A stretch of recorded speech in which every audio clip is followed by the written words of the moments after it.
60 seconds, guys.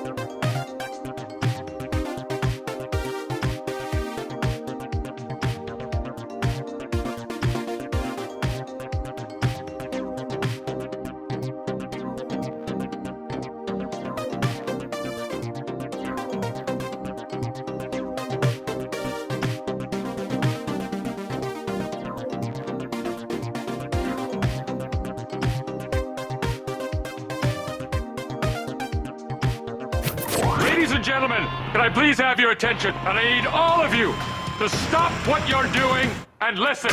Now, live from Chicago, the HAL Sparks radio program Mega Worldwide. I have come here to chew bubblegum and kick ass. HAL Sparks, actor, comedian, and multimedia personality. And I'm all out of bubblegum. HAL Sparks. All right, let's do this. Good morning, everybody. I am right now in Anaheim, California, NAM adjacent to Anaheim, which is, of course, named after the place where Vikings go when they retire from working at an insurance firm. Right? There's Jotunheim, which is where the Warriors go after they're killed, and there's Anaheim, which is where they go after, if they bought a condo as a long-term investment. I'm going to say that dad jokes are comedy. That's right. I stand by them. So, and last night I want to say hello to everybody in Chicago from Donnie V from Enough's Enough, formerly of Enough's Enough. Now he's solo or whatever. Met him for the first time last night of all places in Anaheim, and that was kind of lovely. And he did "I Am the Walrus" by the Beatles at the big NAMM Jam with a full orchestra. It was pretty spectacular. Ooh. Yeah. And I did Them Bones by Alice in Chains, and the great Rachel Lauren, who's a singer of note, we did Bring Me to Life by Evanescence, and I did awesome. the bro metal yelling guy part. I was going to say, who did the... That's what you nailed it. You could have done it just as well. Yeah, it would have been good. And hello, Chicago, and hello, everybody. Lots to talk about today, obviously. Last night, Hegseth was confirmed by a narrow margin, one crossover, 3 dissenting. They could afford to lose, or they couldn't afford to lose 4. They lost 3. And it looked like it was going the way of kicking him out. But my guess is it's not going to last very long. This seems to be the general thought, is that the Scaramucci head of lettuce on Hegseth starts now, as it does with several of these folks. Now, the outlier in all this, again, is Tulsi Gabbard. It may be that they have given Hegseth a pass as what they would think of as a dyed-in-the-wool patriot who, as much as he might be incompetent, won't sell secrets to the Russians, as it were. Whereas the concern with Tulsi Gabbard is precisely that. So there's a thought that this vote happened in a way, they let him through so they could have an excuse to stop Tulsi Gabbard. We shall see what we shall see. But the curious part of, like, last night, after Marco Rubio was sworn in and confirmed a day and a half ago, the State Department has frozen all foreign aid for 3 months.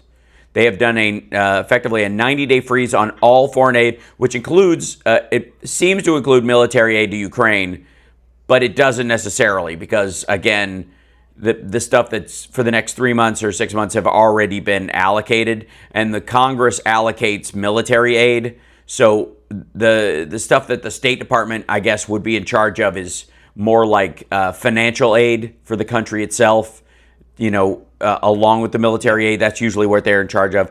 It's a little, it seems to be just anything that goes through their doors. So in some cases, the Biden administration had used both the State Department and the military to give aid and to disperse some of that aid. Most of it went out the door before Biden left office. So we're not too concerned that Ukraine's going to come up dry. But we'll talk to Phil about that in the second hour when he joins us. Philip Ittner will be joining us from Ukraine. But the quote from a State Department official who was unnamed said, "State just went totally nuclear on foreign assistance. The order includes exceptions for military aid to Egypt and Israel," according to Political, of course. And pause on aid comes as Trump promises to negotiate a deal to end the war, which is whatever. That actually, I don't see that actually happening, this having a major effect on that.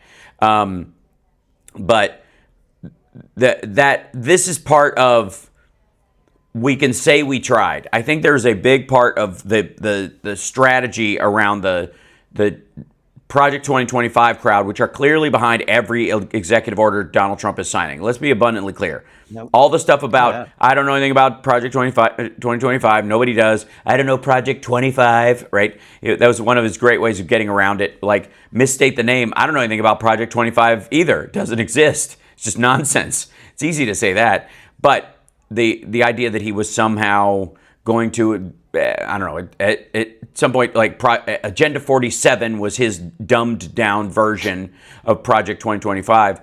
All of these executive orders are straight out of Project 2025. They're all exactly the marching orders given in that document. They are all, they always were going to be. Period. End of story. Everyone knows this, and I think if the quote unquote mainstream media was doing a tougher job on this, this would be the kind of primary thing, that this is indeed Project 2025 stuff. Now, most of it won't work.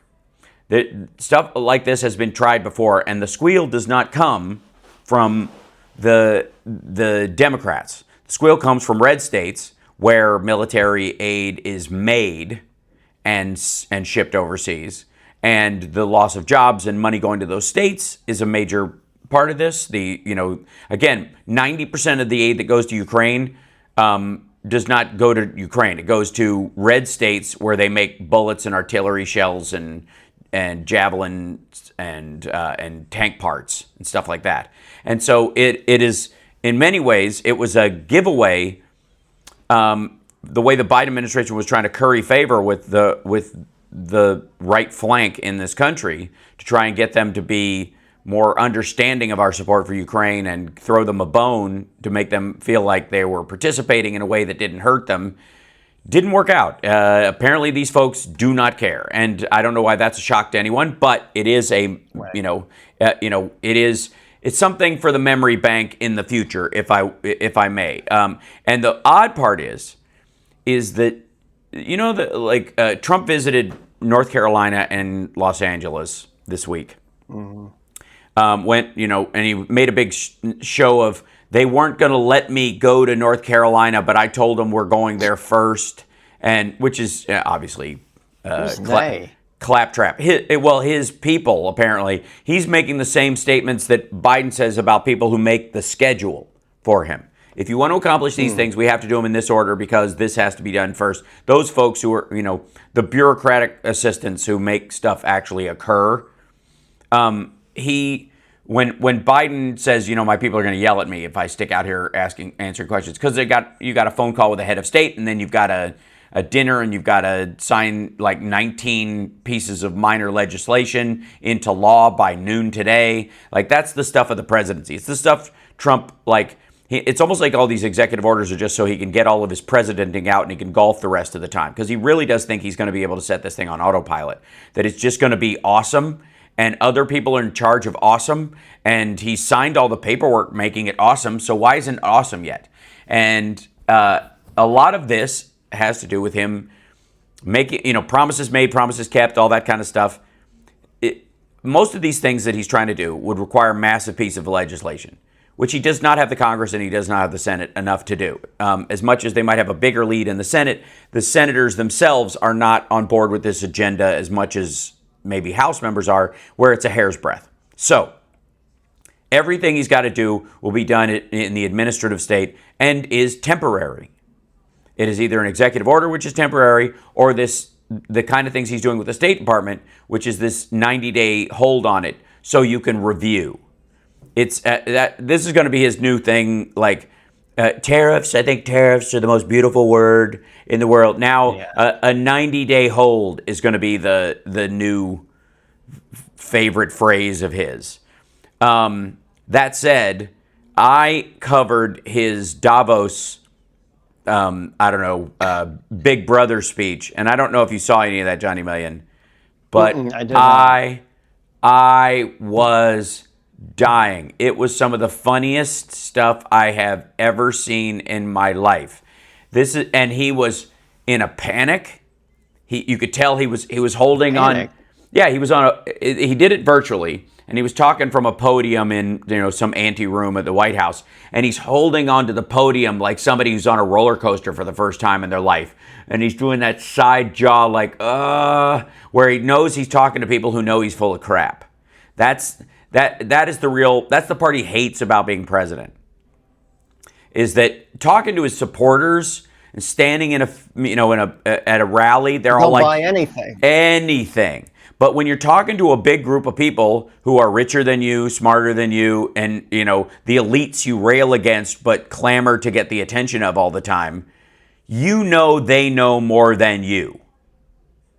And you could tell it's in his face, and he hates it. And it's not going to get any better, because the person after person on the panel and in the question and answer period, we're making up this thing like, we know you want growth and we know you want big things for America.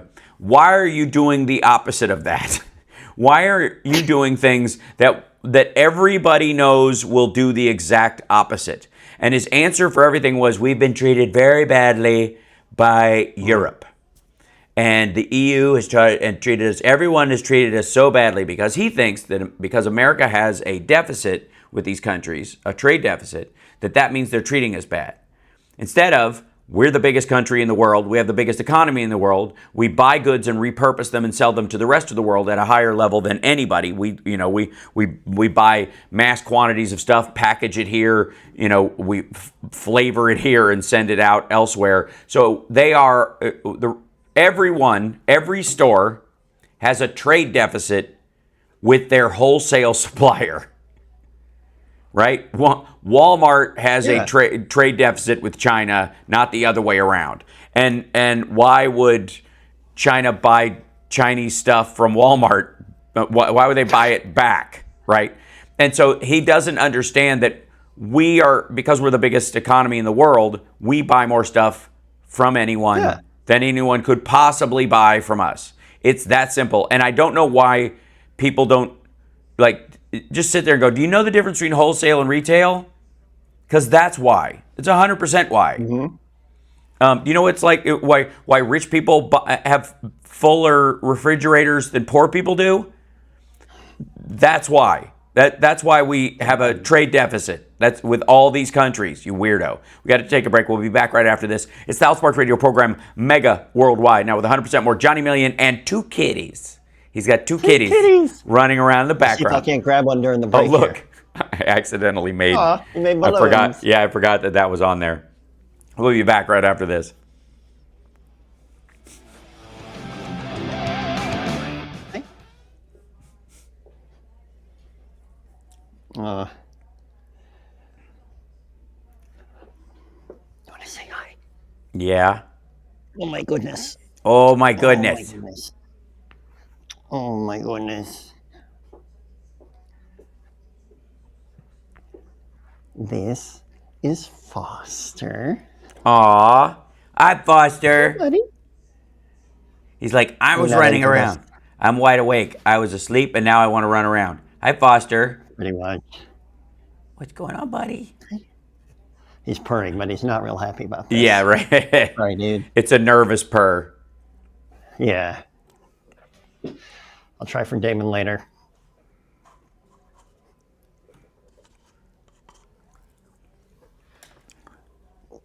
Sorry, dude. Of course, he did not run far. He's just at my feet. Mm-hmm. Hi. Now he's just eating the blanket that I have on my lap. Hi. Yes. Oh, that's my ankle.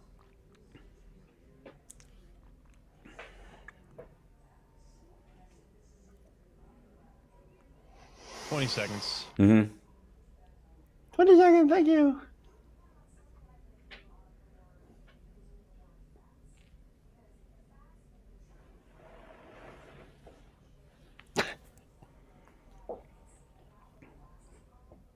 Hey, boo.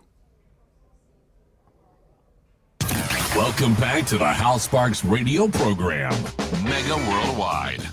Nope. So it should come as no surprise that in this freeze of foreign aid, which, look, on all these fronts, we know this is coming.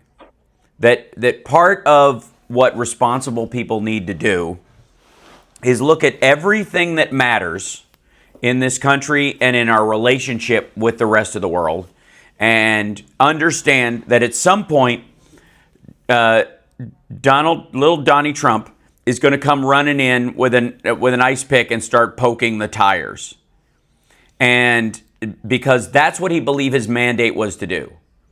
And to some degree, there is nothing to be done about these temporary things. There will be a lot of legal and legislative things that the Congress can do because, again, part of this requires him to usurp power from the very Republicans that got him into office in the first place. And so the House and the Senate Republicans aren't interested in a supreme executive state wherein they allegedly get everything they want from the government and blamed for everything when it goes wrong, but they have no say in the matter. This is the fight between Chip Roy and Donald Trump about the debt ceiling, for example. And so there are a ton of Republicans who are not looking forward to, Donald Trump doing all these things and then them not working and him still blaming them when they don't pass legislation to make things that didn't work in a temporary sense more permanent. So the assistance to foreign aid, for some odd reason, for Egypt and Israel is the only carve out. Israel seems in line with the Project 2025 stuff. I would remind everyone who says that Egypt is Israel is an apartheid state and Gaza is an open air prison, to understand that if that is the case, the entirety of the space is not all, guarded by Israel. Egypt plays a major part in that. They have a third of the territorial border. If there was an idea that Israel was an outlier in this situation, Egypt could very well release everyone in Gaza in and out of Egyptian territory to the rest of the world all the time, every time, anytime they wanted. They could allow boats that leave Gaza to land in Egypt and other places. They could have this kind of ongoing thing, but they do not. The border with Israel and Gaza is as secure and as violently protected as any other Israeli checkpoint.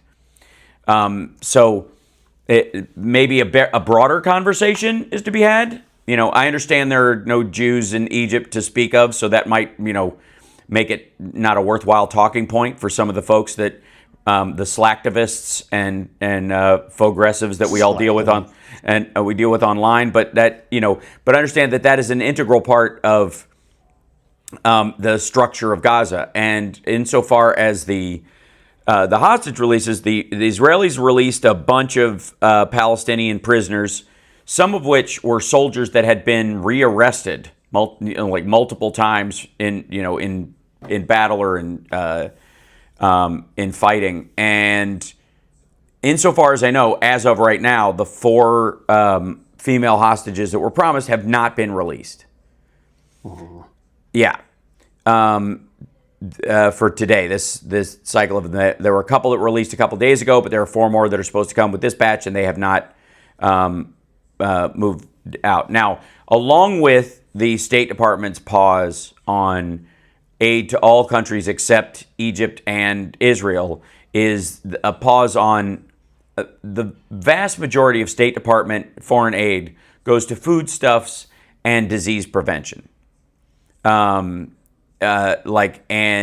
there are a lot of NGOs that the U.S. government funds so that we don't have to have military troops on the ground or send over actual State Department officials, which is harder to make the case in the United States to the public over time. And this is, something we're talking about. One of the reasons why we've transferred a lot of our work to NGOs as far as aid work, beyond the fact that there are people who dedicate their lives to be specialists in these areas, is the same reason why there's been a rise in military contractors, is because the sympathy of the American people, and what it means if someone who's an official representative of the U.S. government is killed in a war zone or in a refugee camp, right, or is attacked or assaulted in those.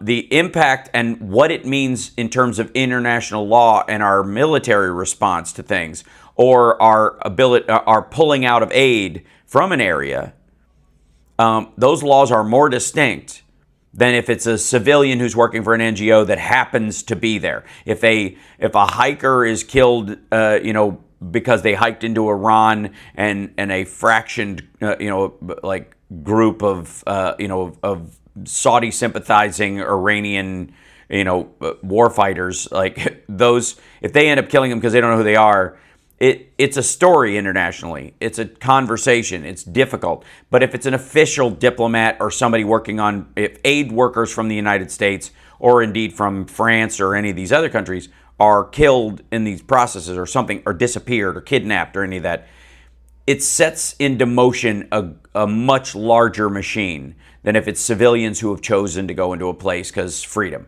And so the situation we find is that in the same way that hiring contractors, there is a lack of sympathy in the United States for hired contractors who get killed in a place like Iraq and Afghanistan versus soldiers.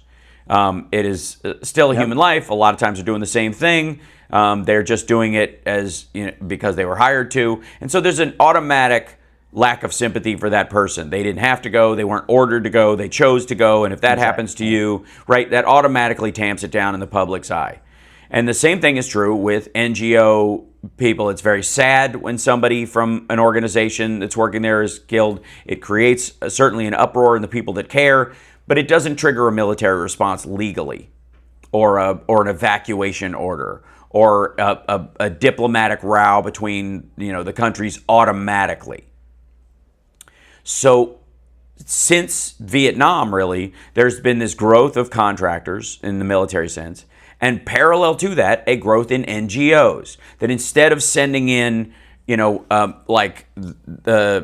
Army Corps of Engineers and National Guard troops to disperse aid in a lot of these places, they're NGOs from all over the world, and we fund them in part or in whole with our allies to do that particular job. And it removes some of the military aspect of it, or the official project, maybe some of the distrust because it's, Médecins Sans Frontières, it's Doctors Without Borders or something like that. And the cost-benefit analysis on it is very clear. You are not using taxpayer dollars to send someone into a dangerous area to take care of people that allegedly should take care of themselves, which is always the conversation. That end up getting killed or captured or sexually assaulted, or end up being caught in a corruption scandal because they're fooling around with the locals, or they get involved in something, right? You eliminate that aspect of the culpability, and you can stiff arm your responsibility in this situation. And if any of those scandals happen, you can be there to respond, but you're not obligated to under congressional law. So the State Department over time has taken this model and blown it up, has used it in a lot of areas. And that's where a lot of the discretionary funds for foreign aid go through in the State Department, is so that we don't have to send boots on the ground, or we don't have to send, groups of American doctors. We interact with these NGOs so that we can get information about a spreading pathogen or something like that, or most of which, by the way, does not affect humans but affects livestock and agriculture. Yep. That is 90% of the stuff that the bio labs in Ukraine are all about wheat blight. They're making sure that, that we don't get a situation where a cascading disease doesn't wipe out all the food grains and that kind of stuff. And they're constantly on top of this because those things pop up all the time. And we use NGOs to do this. This is not a mystery to anyone who works in the State Department on the regular. It is even not, I would argue, a mystery to Marco Rubio as the new State Department head. It is a complete blind spot of Donald Trump. He is just dumb. That's all there is to it. He's dumb. There's stupid and then there's dumb. The man has no idea how anything works because he's never had to answer to shareholders before. He has no idea what the ramifications are. He's never done a cost-benefit analysis on anything. He's left that up to other people. And if they shrug and go, I don't know, he just goes for it. And if it fails, he lays it off on somebody else. We got to take a break. We'll be back right after this. It's the HAL Sparks radio program, Mega Worldwide.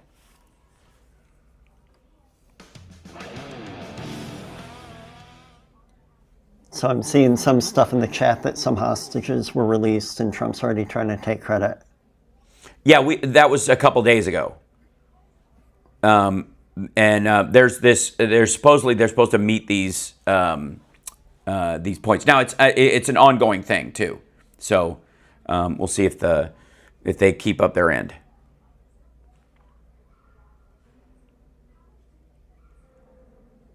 Mm-hmm.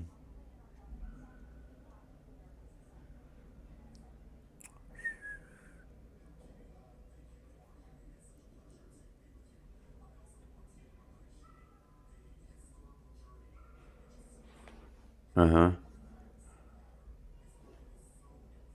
Mm-hmm. Hold on. Trying to call something up. It's interesting. It's we'll find it in here. Chad is shouting that it was 4 more today. Good. Okay. Seconds. Thank you. You're welcome. Welcome. Mm-hmm.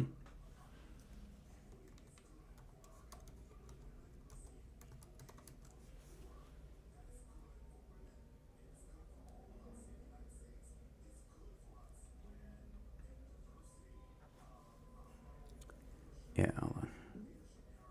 I hate this, like...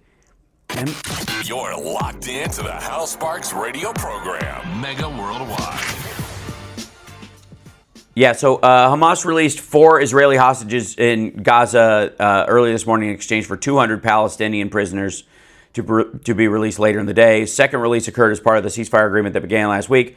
And Israel has released 200 Palestinian prisoners in exchange for those 4. One second here. Karina Ariev, who was 20, Daniela Gilboa, 20, Nama Levy, 20, and Liri Albag, were 19, were captured on October 7th. They have been there ever since. And they are free as of now, which is great. And we will see if it holds. My concern, obviously, is the ratcheting up of what's happening in the West Bank. There have been a lot of raids around that. Now, the difference between the raids in the West Bank and what was happening in Gaza, obviously, is that they are more in conjunction with the Palestinian Authority, because what some remnants of Hamas that were in Gaza were trying to, since Gaza, they consider Gaza a lost cause in that regard, they're trying to move over and ramp up violence in Hamas. Oh, that was a cat jump. Yeah, somebody's running across a cat jump. It was a poor calculation. Well, they got to learn somehow. He's now acting like he meant to do it.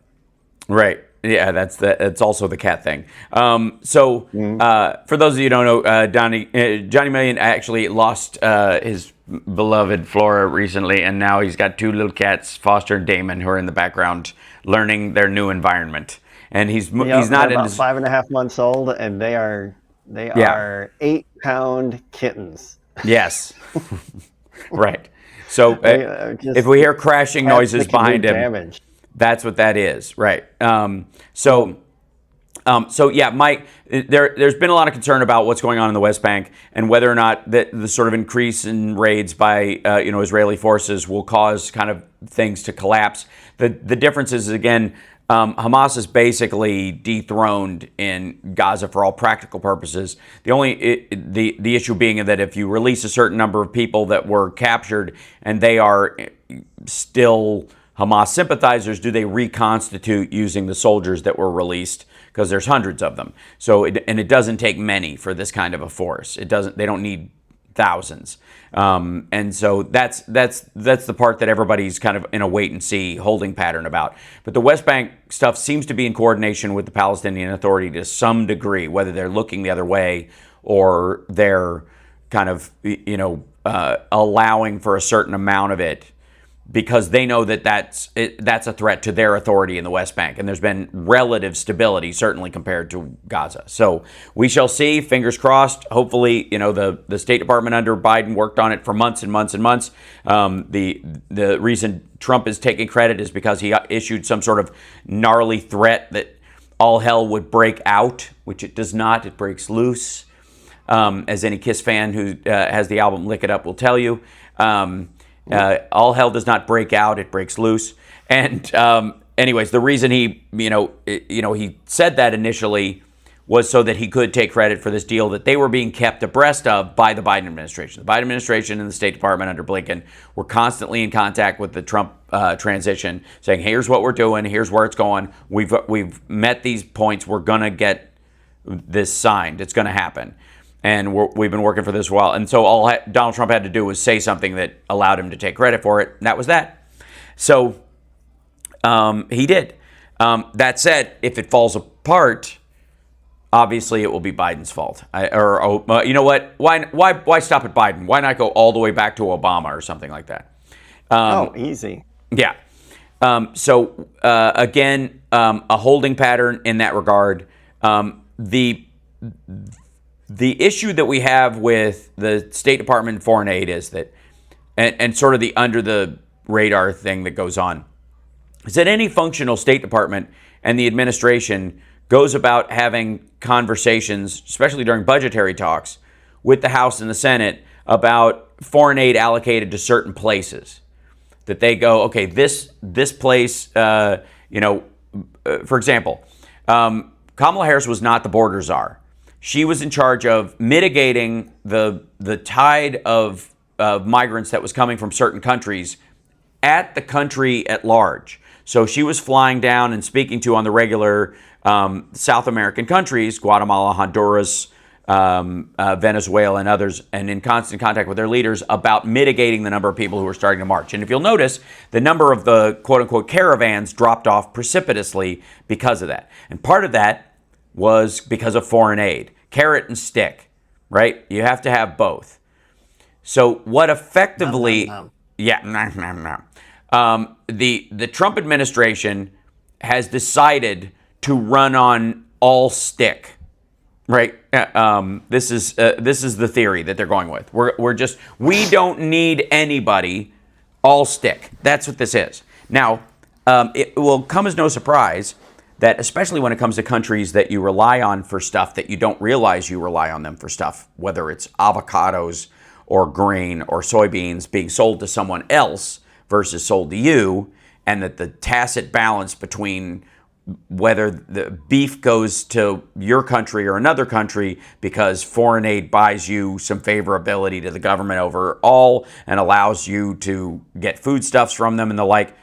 What will happen is the State Department will watch during the next 90 days as China specifically swoops in with foreign aid, fills all these gaps.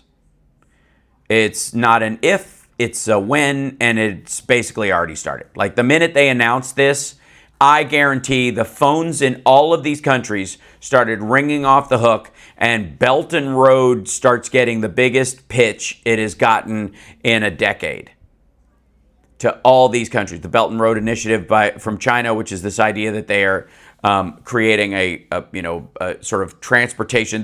It's their version of Bretton Woods where we protected shipping lanes. They're creating train lines and roads across all these countries and these infrastructure projects in all these impoverished countries, namely South America, Africa, and the Middle East, and South Asia. And we provide aid to those countries to help them in a way that they will pay us back eventually, both in goodwill and in benefits to their own people. And China does not do that. China waits for you to not be able to pay the loan back and then owns your airport. And there is, it will not take long. It will not take long. I guarantee there will be this 90-day pause where they're supposed to do a report on which ones are okay and they should continue and which ones they shouldn't and all that kind of stuff. Trump's entire office is going to be blown up with phone calls, meetings he will probably blow off, by the way, saying, if you don't help us, China will. That's what's going to happen because they need the help. These countries need the help. And he'll be making backdoor deals with Javier Milei and others.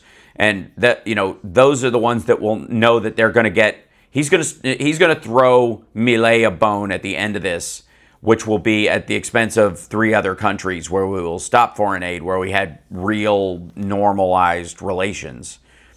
Because that guy likes him. So this, again, most of this stuff, the reason things on a big bureaucratic level move very slowly on a governmental level is because we've already gone through so many of these things. We've already dealt with these. All these questions are asked and answered. Does that mean certain elements of them can't be reviewed? Are there certain even single countries where their aid should be cut? Probably. There's no doubt that happens, and it happens on the regular. The thing about cut, but the kind of slapdash, like knocking it all out, and then and pausing it during 90 days is buying him a budgetary window where he can clamor about a tax break because look, I cut spending in the first part of it, even though he didn't cut it, he just paused it, and it's already been allocated by Congress, most of it, in the budgets. So again, most of this is for show.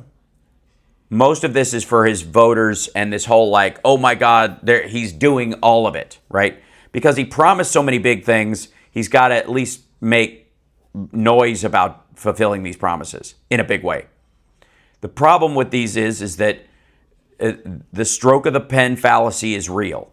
And what people are going to find out is that these things are temporary and they have, and if you do them sort of slapdash like this, they're all going to roll right back. Yeah, right. Well, and you'll leave, a trail of damage that everybody predicted in your wake around a bunch of certain things. Now, will he cover it by saying, I can't believe we were giving, money to Venezuela for a certain kind of bird or that kind of stuff. They'll make a big noise about $100,000 here or $50,000 here in an excuse to cut millions of aid for, foodstuffs and disease prevention in an impoverished country that, again, if we don't do it, someone will, and that someone is China. And if China needed a break to make efforts in South America and in Africa, the Trump State Department just gave them that window.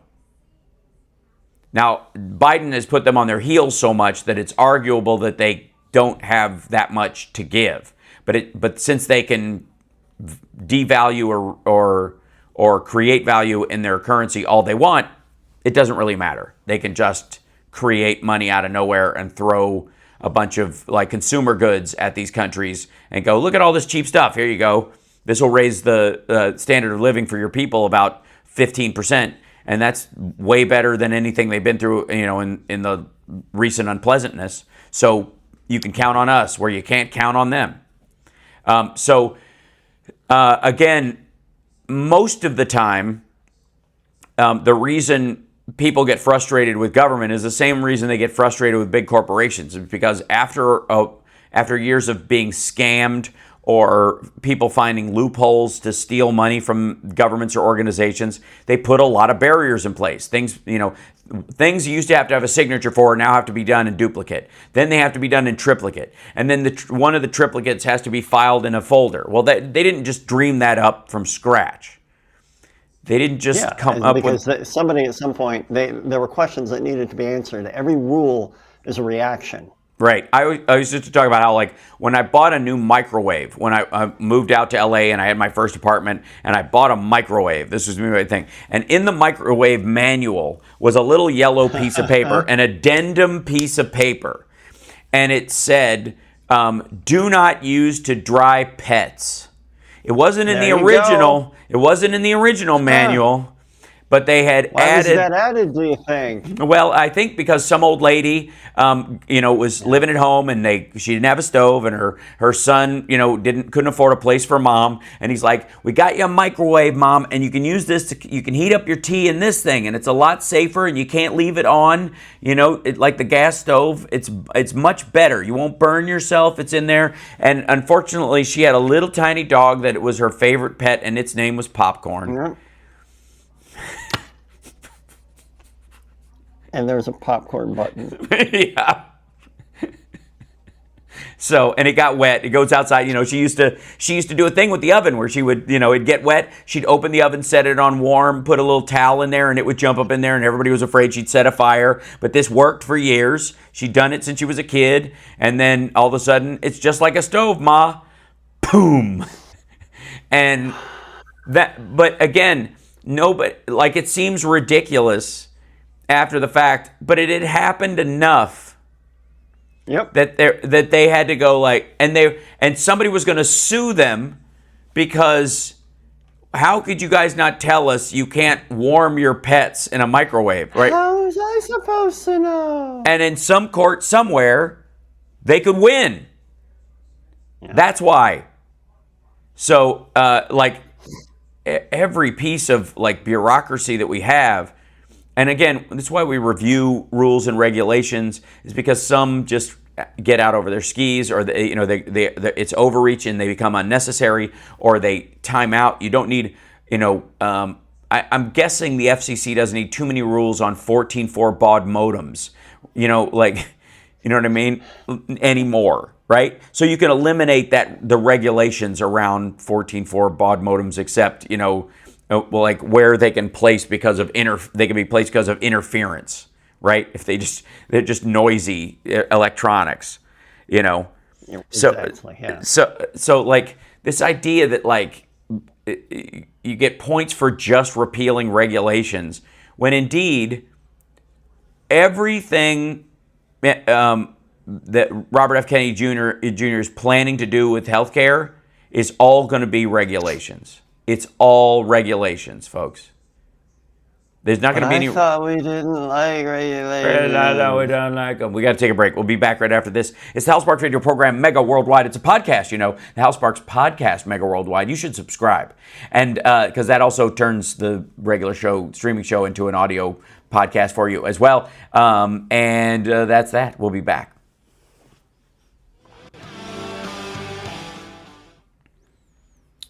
And that's that. We'll be back. Right. I have to say, like, I get so frustrated with, like, think people have already thought about that. If you could argue anything about 80s bureaucracy, it was that we were overthinking. Because of the Cold War, we set thinking teams up and the for Satanic Panic. Everything. Yes, that's right. Yes, and the Satanic Panic, which, again, needs to be an album. It must be. It's got to right. be already. Yeah.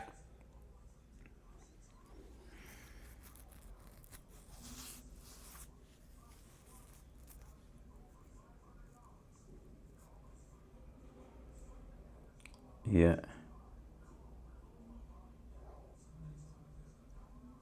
So I don't know if you can see this, but these guys are really enjoying the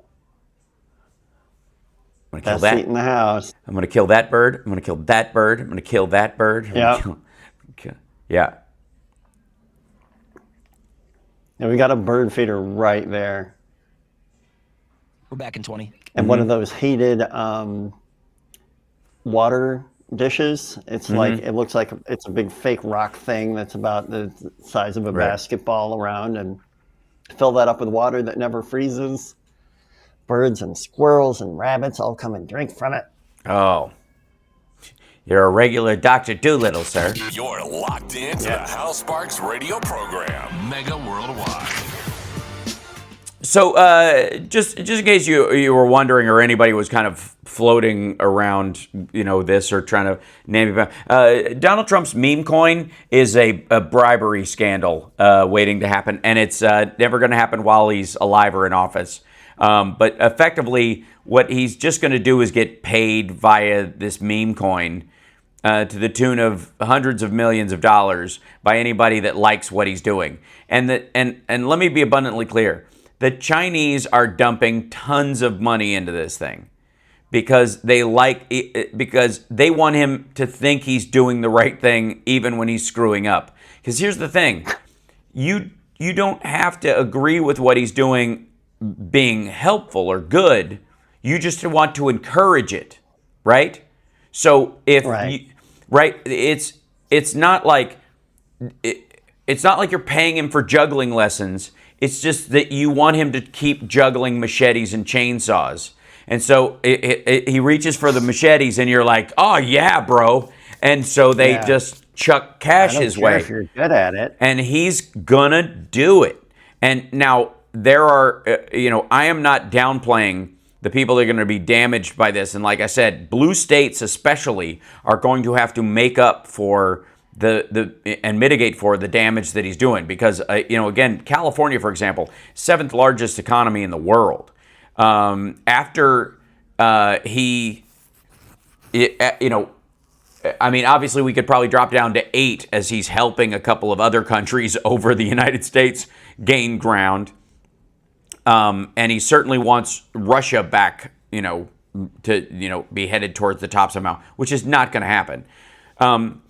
But suspension of aid to Ukraine, for example, through the State Department is not going to slow the military aspect of what Ukraine is doing for the next 90 days. It just is not. Europe is made up for a lot of that gap anyways. The financial assistance part of it from the World Bank and has guaranteed Ukraine the ability to push back on these things. So, there's no point where this is going to undermine them enough to make them stop or bend to Putin's desires, right? The irony is we're probably going to find out that there's some stuff on the books where we're still helping Russia from 1991. And that will dry up somehow. But again, a lot of this is going to be about South America, and a lot of this is going to be about Africa and Asia, and China will move in to take over. And we will talk more in the next hour with Philip Ittner about the sort of responses to these things. But most people seem to be, after the Davos speech, there was and I think our dear friend Boston Bryan sent me the article where the British foreign minister, their officer, the prime minister's office, when they spoke to Trump, were all laughing so hard they were crying as they listened to Trump speak. And that's, yes, because I was falling apart watching the Davos stuff. And here's you could argue that in the first Trump term, there was no real put up or shut up. But his people are holding him to these wins that they are insisting will happen. That he does have a plan. And he's like, you mean I just go out and I say this, and everybody will think that I know what I'm saying. I just do this, and then he's a laughing stock. Right, and especially where it's like nobody. Especially in the areas where, like, we've already thought about this. Like, everybody's talked this out. As a matter of fact, we even tried this. The last guy that tried this ended up shooting himself and being in a ditch covered in petrol, as our dear friend Eddie Izzard would say. It's not a good plan overall. It's not how people work, and it's not how the world works, and it's not even how your own country works, especially. So Diane in our chat saying, why can't we find a decent journalist here to laugh in his face? Well, I mean, I can't get in his face, and I don't qualify as a journalist because I would argue that I'm a professional talking head. But that said, you're not But going to. He won't let Jordan Klepper within 100 yards of him. Well, he wouldn't get it was a joke anyways. See, right there. That's he's why. He's not understanding. There were a couple of people who were speaking relatively ironically at Davos, and all of them, when they were done with their questions, were like pulling their headphones off, rolling their eyes, and going, "Oh boy." And just understand that's not going to improve. In 90 days, Trump is going to be older and more worn out than he is now, because he's a mess.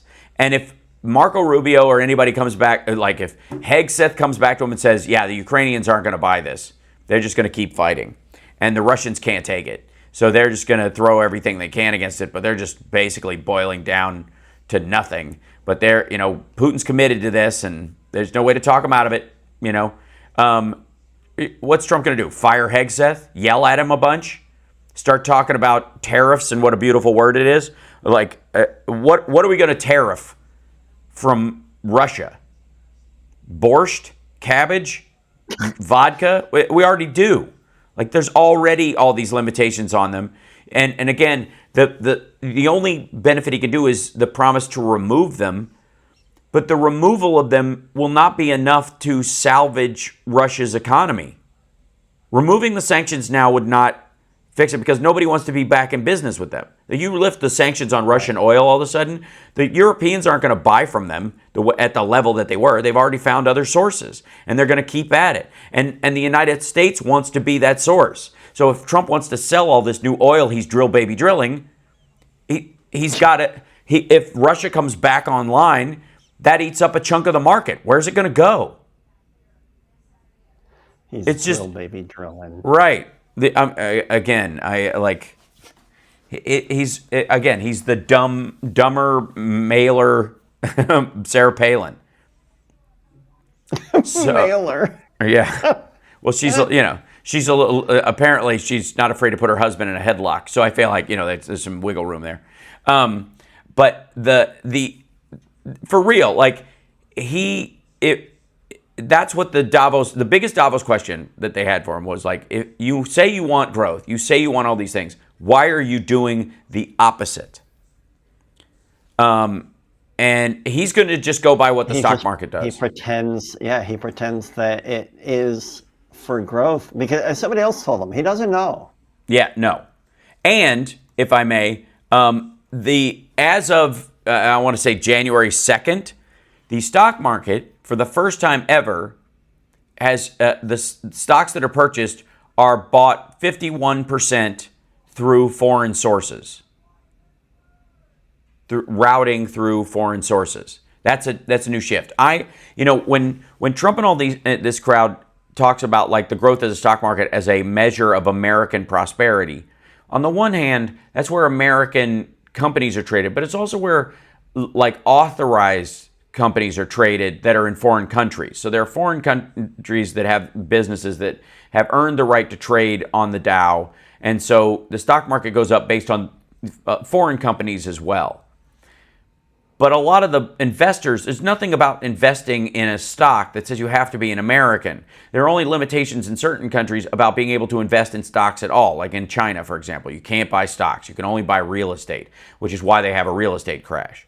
Because everybody puts all their eggs in that basket, and if it goes down, everybody's screwed equally. If they're experiencing a slow rolling 2008 with no recovery on the horizon. But as of now, the stock is owned 51% through foreign accounts. Now, is that all foreigners? Not necessarily. Could be Americans buying through foreign accounts or in collection with other, in these like corporate buying schemes and that kind of stuff where they buy a lot of stocks together or ride them out, or ETFs that are designed, an ETF set up in London or whatever, but it's got U.S. Stockholders in it and that kind of stuff. But the idea that's why that's not the marker. That's why the stock market is not an indicator of how well the U.S. economy is doing, because it's how, I guess, sales and the size of American companies are doing. But increasingly, that will be automation. Increasingly, that will be, it was offshoring that drove up the prices of them in the first place. And now we're just going to offshore to robots. That's what's coming. And Elon Musk wants to be whispering in Trump's ear when that time comes. We got to take a break. But I would, Eisenhower's program that people have talked about, and the name draws a lot of attention because of how awful. People forget that the reason that happened is because agricultural workers were being displaced by farm implements. Tractors became ubiquitous in the United States and replaced 5 farm workers. We got to take a break. We'll be back right after this. It's the HAL Sparks radio program, Mega Worldwide on WCPT Radio, Chicago's Progressive Talk.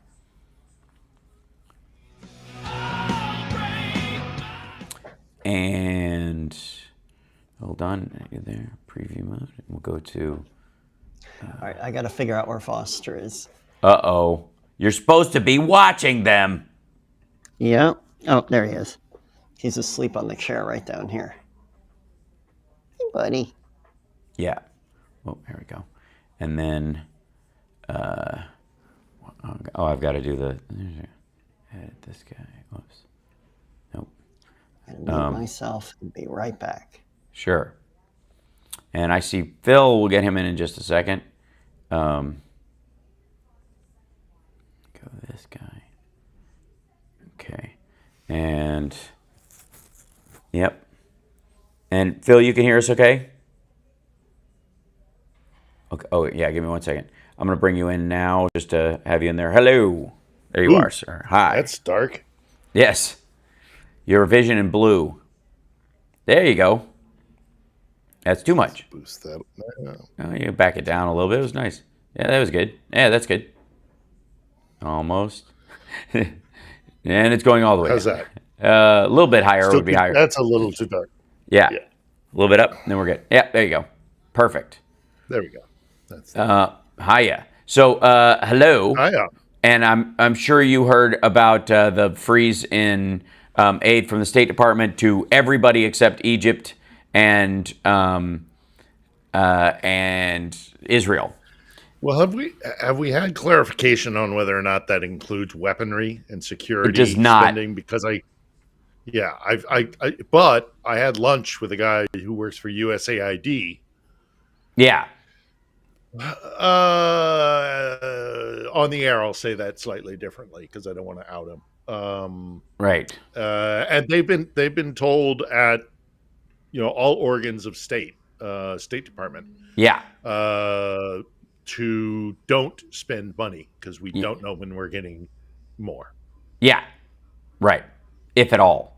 Yeah. Because the irony is, if at all, right? Yeah. The irony is that with Trump's talk about getting rid of the Department of Education or something like that, the irony in his I guess lifelong quest to humiliate Marco Rubio at every turn.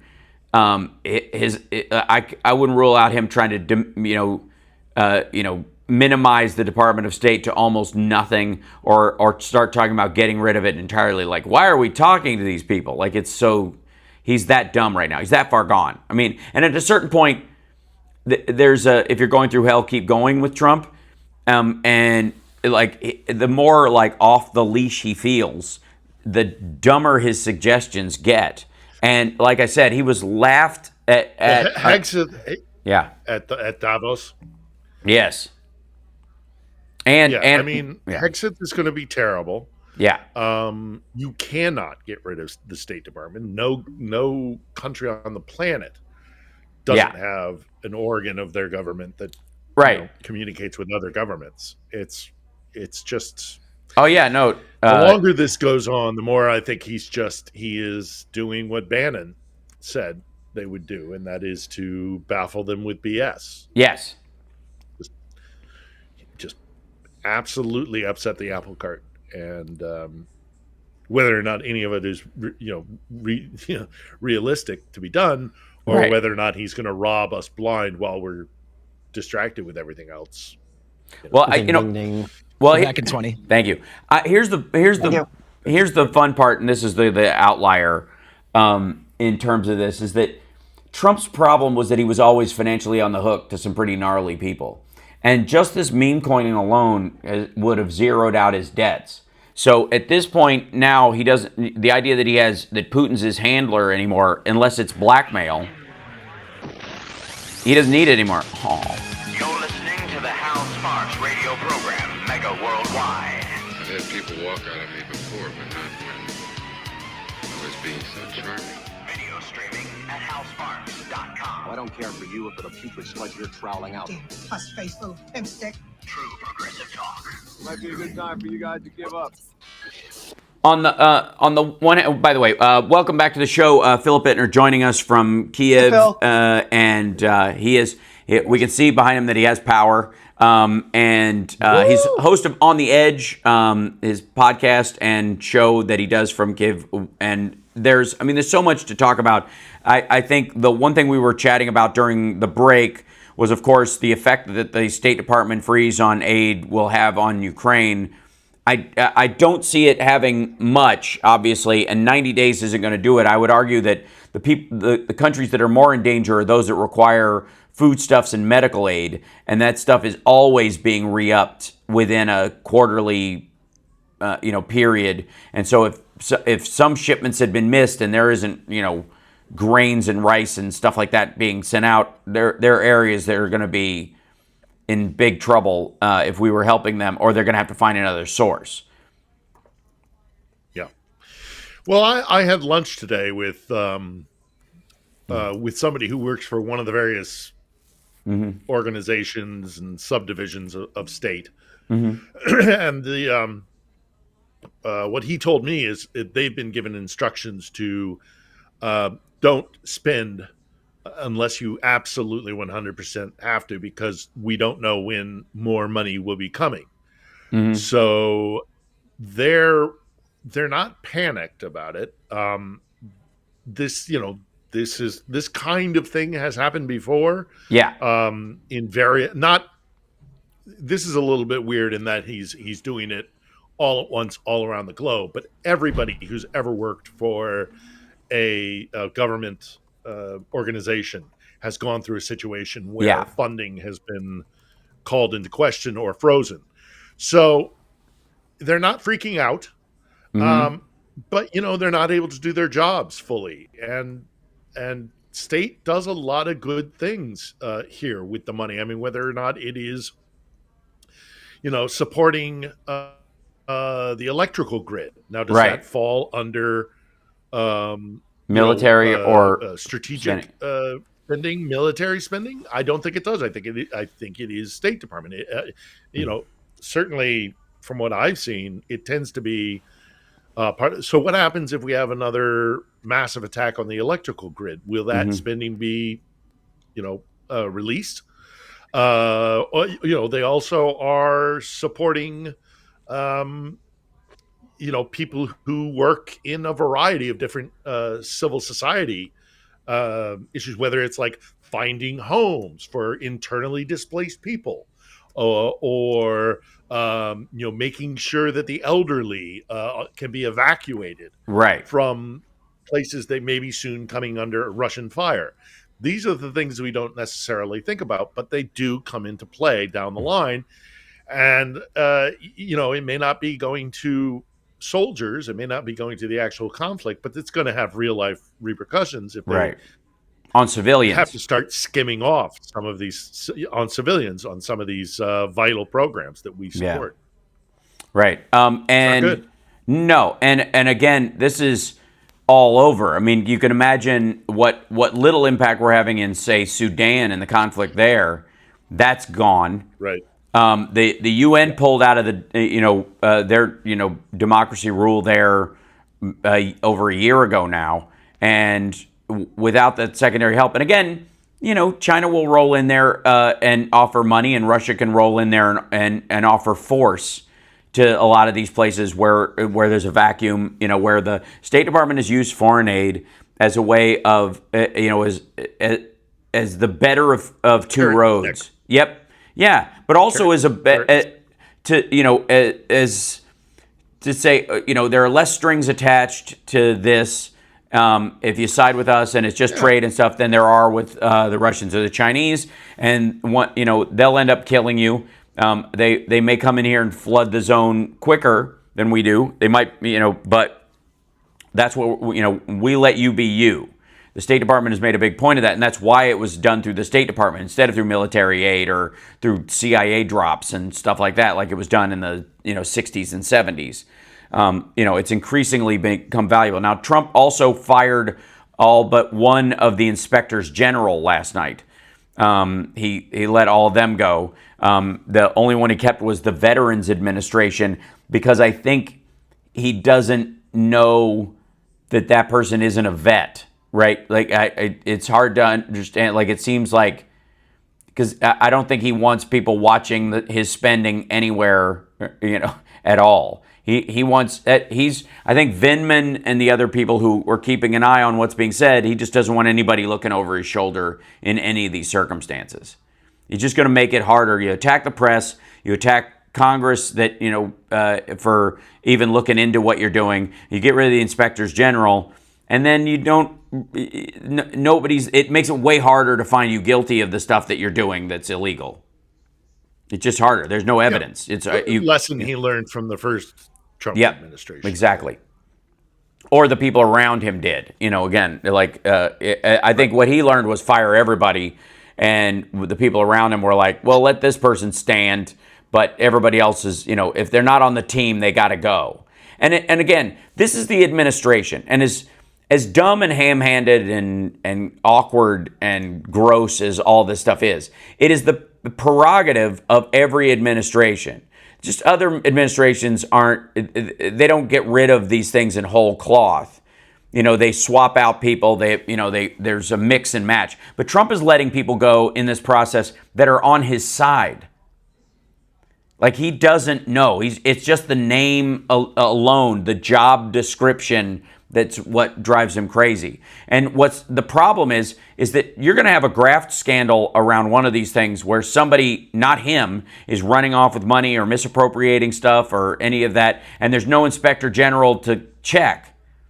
There's a reason why we didn't have them at one point and we needed them later, right? Why we eventually, needed inspectors general. Now, those were started, if I'm not mistaken, by Jimmy Carter. That he started the process of using inspectors general. And so it very well may be that Donald Trump is just taking a swipe at Jimmy Carter by getting rid of these. That's the only reason for it. It is that petty and dumb. But ultimately, what's it going to do? It's going to leave each one of these areas open for the kind of people he puts in there to start carving off a slice for themselves. And that's going to be the problem. Right? Well, he sets the agenda, doesn't he? Yes. Either not caring or not realizing that while it may be good for him, because all he cares about is himself and his goals, himself, right? But that sets the agenda all the way down. I mean, you look at Russia, you look at Putin's Russia. He purposely enabled corruption, right? For a variety of reasons, not least of which because, once you've got somebody who's corrupt in government and given free reign, you're able to, at a moment's notice, suddenly there are repercussions if you need to chuck somebody under the bus, right? Or we're all in this together because we're all criminals together. So we either do this together or we hang together. Right. Yeah. Yeah. So it's despotism 101. Yeah. And it's particularly pitiful, in the light of, Trump's attempts to cut spending and have a more efficient, government, the whole Doge business. What they're ultimately going to do, the irony is that he's got Elon Musk whispering in his ear that there's like an AI for this. Like, you don't need inspectors general. You just have a robot basically watching over everybody's shoulder. Well, guess what? That's going to care even less. You can't put a loyalist one in there. You might try to reprogram it later, but it's not going to get rid of it. If it's got a congressionally, mandated job to do, it has to be designed as such. And if it turns out that, Musk or anybody around him programmed it to hide stuff, that's the crime. You don't have to go into the technological aspects of it. It's simply subterfuge. It's simply graft. It's simply, misappropriation of funds and hiding it. It doesn't. Nobody cares if it's AI or a shovel. If you buried gold bullion that you stole from Fort Knox in your backyard, or if you used AI to transfer it to an account, it's the same crime. And so, in all these if you look into Musk's history, his family history, I think it was either his grandfather or his father who was a founding member of a movement primarily in Canada, actually called the technocracy. Mm-hmm. They believe in a technocratic system where human beings, because they're so unpredictable and liable to vices and weaknesses, that it would be better if machines ran things for us. I mean, this is his family's kind of legacy. I mean, the name you replace human names with barcodes, and it's all.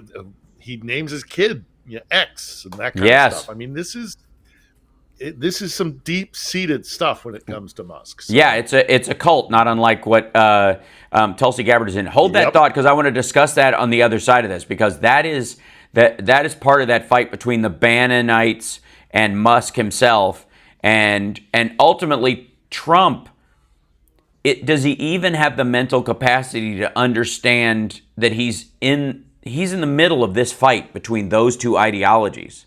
The populist, people first ideology of Steve Bannon, allegedly, and the technocracy that Elon Musk wants to put in place with brain chips and all that other stuff. We'll talk about that when we come back a little bit, because there's an argument that that's more Chinese than it is Russian, but it's more Soviet than it is current Russian as well. And would those folks like to bring that back for everybody but them?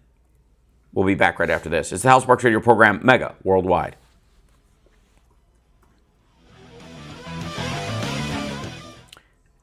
Yeah, I have if you think about it in those terms, what's Trump's response when an unhinged Musk just makes that statement? We should just automate all this government. Heck, you could have an AI president one day, and then Trump's just freak out needle, just Unhinged pegs. Musk sounds like the worst early 80s cologne ever. Yeah, it comes in a standby coming back. It comes in a car, like a Volkswagen Bug, and you unscrew the tail. Unhinged Musk. Can you see that commercial, Phil? Yeah. Welcome back to the HAL Sparks radio program, Mega Worldwide. So there has to be in this conversation about Musk's idea of a technocracy, the chipped human beings versus the normies, the people who have Neuralink and are hooked into the giant computer and can think faster and outlive everyone and blah blah blah, versus the dying plebes. That ad infinitum or ad absurdum, when it reaches its tail end, is genocidal in its makeup. It is absolutely all the things that Alex Jones and his ilk that helped Trump get elected warn about all the time. And if there's an argument for Elon Musk, for anybody getting Alex Jones off the air, it's not people who just think he's grotesque and the Sandy Hook families who he harmed. It's Elon Musk. Because if the guy who has been talking about chipping people's brains and globalism and how there's going to be elites that, and they're going to wipe the rest of us out and they're going to depopulate the earth. That's Elon Musk's actual plan, right? That's his actual belief system. Same thing with Peter Thiel. And those guys, for all practical purposes, one's got Trump's ear and the other owns J.D. Vance. The question is, is that worse than when Putin had Trump by the short and curlies, or better because it comes to a head faster? It boils over quicker because it's so nuts. Well, I mean, Musk's whole let's go to Mars, right? We'll be living up there probably in just a few years, I bet. Yeah, sure. Yeah, we're gonna take Doge to Mars. I think. Right, you're gonna terraform the place, right? Amazing. Yeah. Well, and also the Department of Government Expense is going to be curtailing spending by funding a Mars mission.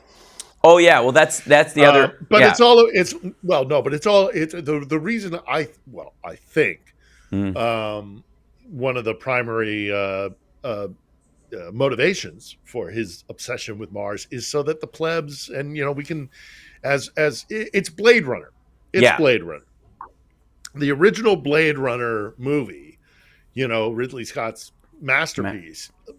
Part of the entire problem is that everybody's left. Yeah, and they used up Earth. They've used up Earth, and they've moved on. And this is Musk's vision of Mars. Right. And you're right. I mean, these are the same people who screamed bloody murder about having to wear a mask or having to get a jab are going to allow Elon Musk to put a chip in their brain. Right, which will exactly. allow them to communicate with computers. Square that for me, please. Yeah. But because it's on that side of the aisle, there is that subsection. And you're right. There is inevitably, and it's already started as we know, but inevitably there's this collision course that these two sides of Trump's support base are going to crash into one another. Right. And it's just it's a matter of it's a matter of time. And again, some of the bum rush to get these things through, I got to say part of it feels like he had made this promise that they're going to do all these things on day one, and he promised so many things on day one that if he doesn't look like he's really busy, even if it's garbage and it won't last, and it's just, a lot of it's just for show, it'll at least placate, the maggots, to that extent. But it also has a little bit of a hint of the people around him going, I don't know how long this is going to last. I don't know how long this dude can keep this up. I don't know how long he stays alive at this rate and at this stress level and at this health level. And he allegedly, and I will say this because I only have it through 3 sources, spent 5 or 6 days in the hospital after the campaigns, why he disappeared for a while, because he had one of those like Elvis, on an IV drip weeks, because he was so worn out by the process at his age that it was just devastating to him physically, and that's not going to get better. And last time around, the presidency, it was largely for show. This time, there's a ton of put up or shut up about this, and he's got to be right about this stuff, and he's got to be right quickly, and nothing can go wrong because everybody else is stupid, and your plan is big and beautiful and bold, and if anything goes wrong, it's on you this time.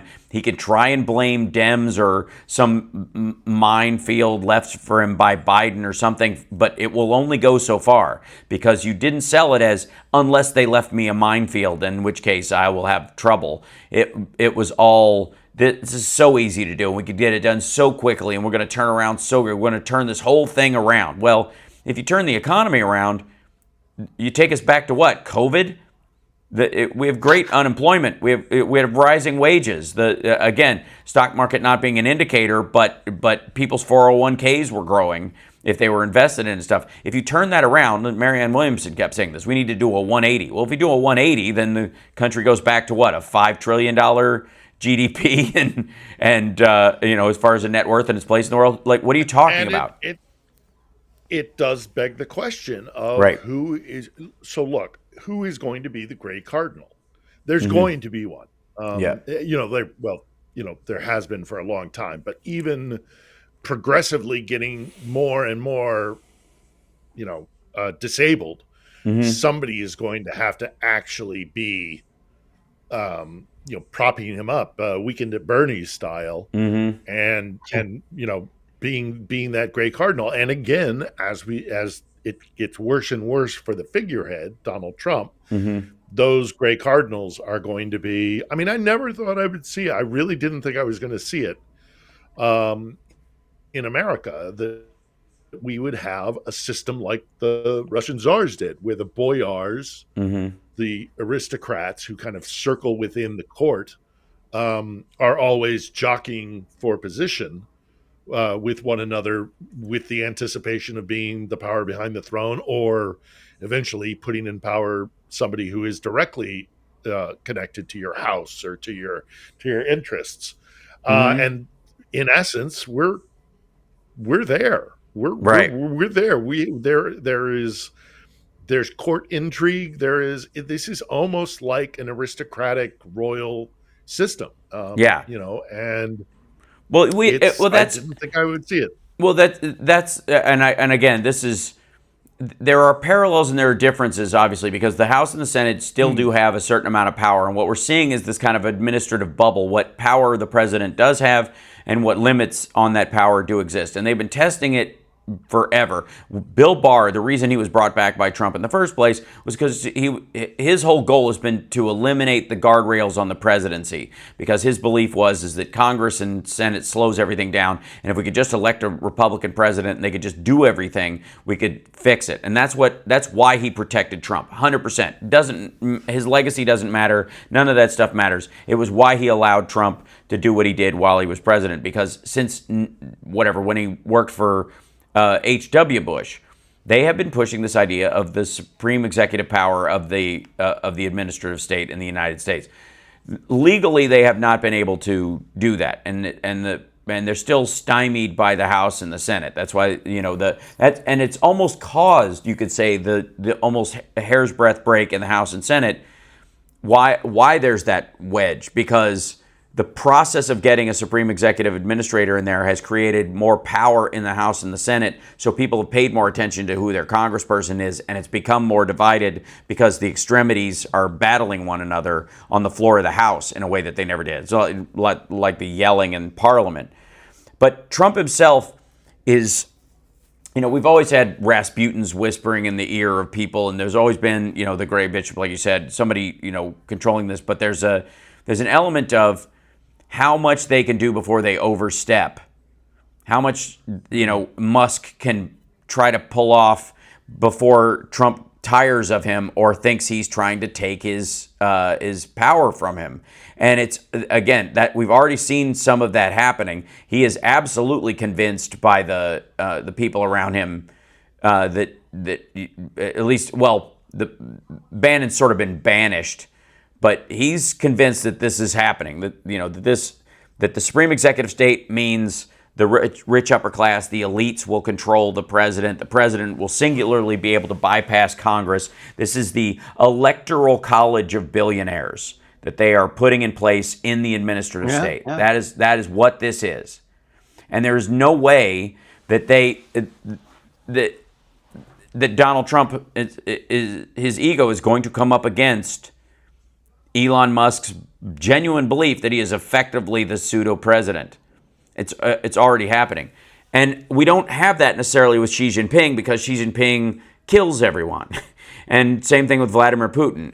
Vladimir Putin kills anybody who might be in the running. Trump, on the other hand, is a transactional moron. And so he's not gonna. He does not have the means, nor the wherewithal, nor I would argue the chutzpah to eliminate his rivals the way these other guys do.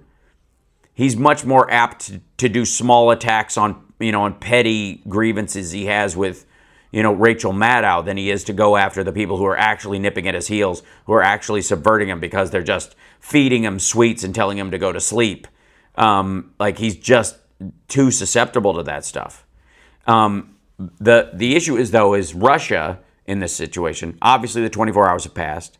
Obviously, all of his peace plan stuff have been rejected outright. He's talked about Putin in a way he has not talked about him in a long time. Now, he thinks he's the master negotiator, and he thinks, you have to be able to walk away, and if both sides are at play, you got to be able to throw both of them or either of them to the wolves. Ukraine already feels like its back's up against the wall, right? They felt that way the entire time. So he's got no leverage with them. You know, you can only be so screwed in a situation like this. Russia, however, hasn't really felt that so much. They felt like they've got Trump waiting in the wings. If we can get him back in power, he'll help us out. But they're going to want too much. Putin wants too much in exchange, right? Yeah, it's tricky. Yes, I would agree. Because Putin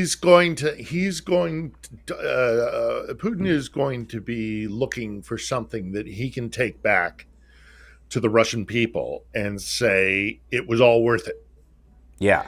And as it lies right now, where the battle lines are, if the war was to stop tomorrow, this is an obvious loss. Yeah. This is a tragic loss. There will be over 1 million casualties, and they've taken a strip of land they didn't need. It doesn't do them any good. No. You know, they've been humiliated by the Ukrainian armed forces. They've lost their sea base, their naval base on the Crimean Peninsula, which is the whole reason for invading the strip of land that connects Russia to the Crimean Peninsula. So, right. If the war were to stop tomorrow, Putin would be in real trouble. As it is, I think he's going to be in real trouble no matter what. But if he is able to negotiate with Trump, who clearly has no idea what's really happening here, has been, you know, the last 72 hours, he had that, you know, social media posting, that screed, and then his address to the WEF in Davos. Right. He clearly has no idea what's really happening here. Right. And you know, if Putin can wrangle some alleviated sanctions, now that would be contrary to what Trump has already said, but he might still be able to wrangle that. But more importantly, perhaps, take off the table the idea of Ukraine joining NATO. Yeah. He might be able to take that back to the Russian people and say, it was all worth it because we stopped Ukraine from becoming but then we're going to NATO. I agree. We have to take a break, but it's you and I both know that that's not good. I'm not saying that's the right thing to do. That's the best he can do. Yeah, the best of worst possibilities, because you're still going to have U.S. peacekeepers there if that's going to be the trade-off. We got to take a break. We'll be back right after this. It's the HAL Sparks Radio program, Mega Worldwide.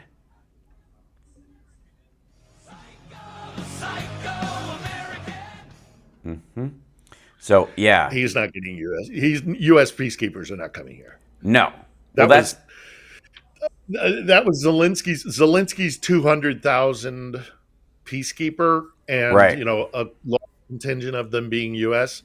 Right. That was hyperbole meant to scare the bejesus out of everybody. Right. Zelensky's smarter than that. Yeah. Nobody is deploying 200,000 peacekeepers to Ukraine. Right. Nobody can afford it. Nobody has the political appetite for it. Nobody has the political, you know, power to do that. No, that was Zelensky saying, if you cut us adrift, you know, this will be catastrophic, to the point of, you know, back in 20, the kind of scale of things that will be needed to really properly secure a peace are something that none of you are willing to do. Right. You know, that was not sincere. That was a veiled, not threat, but a veiled kind of like cut Jesus moment.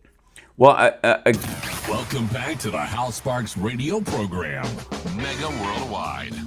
Now, we live in the world of the improbable right now, because, you know, again, Trump's team entirely seems to be made up of this idea of like, throw everything against the wall to see what sticks. And even if that's already been attempted multiple times and it does not, he will just do this so that he could say he did. You know, so he could say, you know, well, we tried to shake the whole thing up and it just didn't come unglued. And there's an element to that with Ukraine and with like people's belief in, you know, in what the Russians are capable of, what the worth of a relationship with Russia is. Because again, it could be seen with this whole foreign aid issue. Not that there's really any silver lining, because I don't even think they know what they're doing. But the realignment question isn't going to land in Russia's favor. Nobody's going to do the juggling after 90 days, come away and go, you know who's our best friend in the world? Vladimir Putin. Like, it's not going to come down that way no matter what. If anything, it's going to go like, look at all the countries we have to spend money because these idiots are constantly causing trouble there. There's a chance, there's a very strong chance. You look at the foreign aid that we send to Africa, and somebody in the State Department goes, you know why we keep having to spend this money? Because Russia's always down there with the Wagner mercenaries, starting dust-ups and fires and driving refugees into the next country all the time. They've done it 12 times, right? So there's an element of where he's not going to like what he hears from a bunch of these situations. Like, they're going to give him a piece of news about foreign aid and go, this little country matters a lot because we get this from them and we need this from them, and they're strategically important. We have a base there.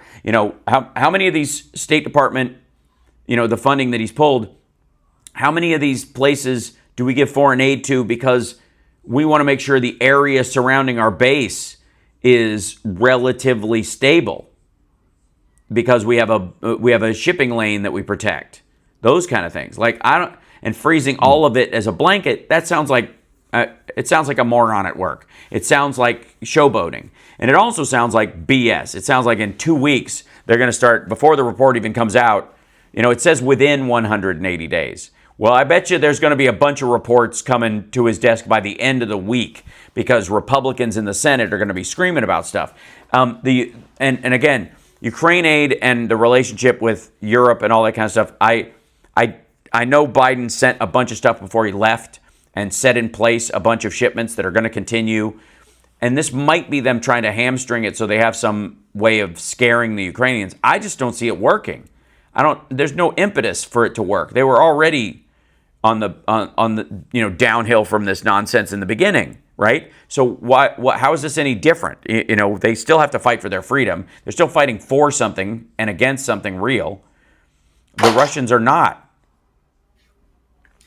True. Yeah. And in addition to that, I think Europe is waking up to several factors. Well, first and foremost, that they can't depend on the United States as they used to, but also because of just the